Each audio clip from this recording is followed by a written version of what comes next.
Tim Walz, the new Democratic candidate for VP, wasted no time giving his thoughts on his Republican opponents. Pointing out just an observation of mine that I made. I just have to say it. You know it, you feel it. These guys are creepy and, yes, just weird as hell. Kamala Harris and Walz made their first joint appearance at a rally in Pennsylvania last night, kicking off a 7-city campaign tour. They're about to do another rally tonight. But joining us first this morning on how this could all play out is Brett Bruen. He's a Democratic strategist and president of the Global Situation Room. Welcome to your morning. Great to be with you. There were a lot of choices for the Harris campaign, lots of speculation in the last couple of weeks. What eventually gave Walz the edge over candidates like Mark Kelly or Josh Shapiro?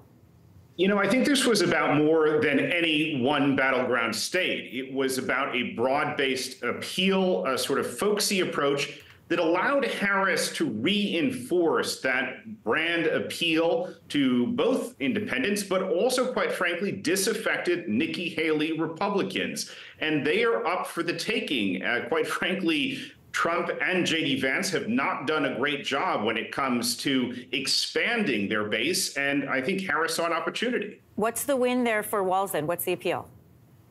Well, look, he, on the one hand, comes from the Midwest, so perhaps crossover appeal. I went to the University of Wisconsin, and while we have a longstanding rivalry, both in football and hockey, I think he can bring some of those voters along with him, maybe also in Michigan, and then perhaps in a place like Pennsylvania. And you saw it on display last night. I call it a strategic slugger. You know, he is able to go out and do what you need a vice presidential candidate to perform, which is to strike out, and he hit hard both at Trump and J.D. Vance.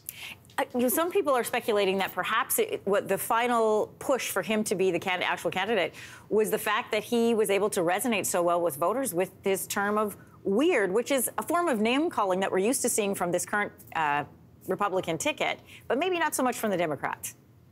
Exactly, and that's something as a Democratic communicator that I have long wanted, which is for us to do a better job of going on the offensive. And you saw it both in some of those interviews over the last several weeks. He essentially coined the term weird, which has really framed both Trump and Vance. And they, quite frankly, have not had a good comeback so far. And so I think that helped to propel him into the vice presidential candidacy role because he is so good and in such a way that's simple. He's not a Washingtonian. He's not somebody who's going to do that beltway speak, as, you know, I think is very off-putting to a lot of Midwestern voters. Governor Walz was known for working across the aisles in Congress. On the other hand, he passed several progressive measures during his time as a Minnesota executive. How will Walz's policy background gel with Harris's as running mates?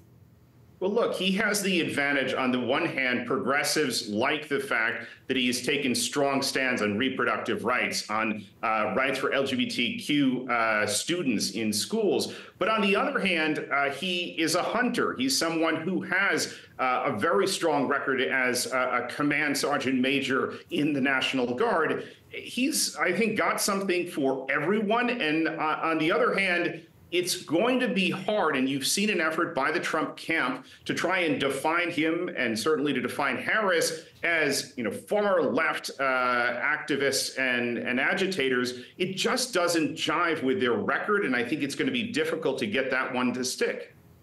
All right, quickly on our last question here. The Trump team responded to this choice yesterday. You know, while they were called creepy and weird, they responded by saying Walz is dangerously liberal. How will the Republicans try to counter this ticket ahead of November's election?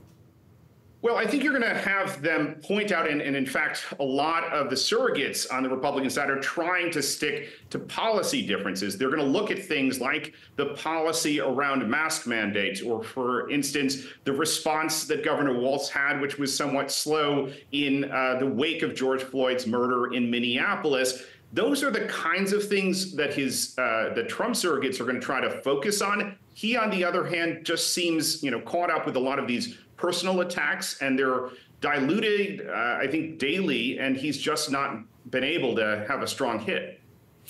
Democratic strategist Brett Bruen, good to have your take on this as we learn more about Tim Walz. Thanks so much. Sure thing. Hey, thanks for watching. If you liked this, be sure to subscribe here, or you can check out more Your Morning videos right here.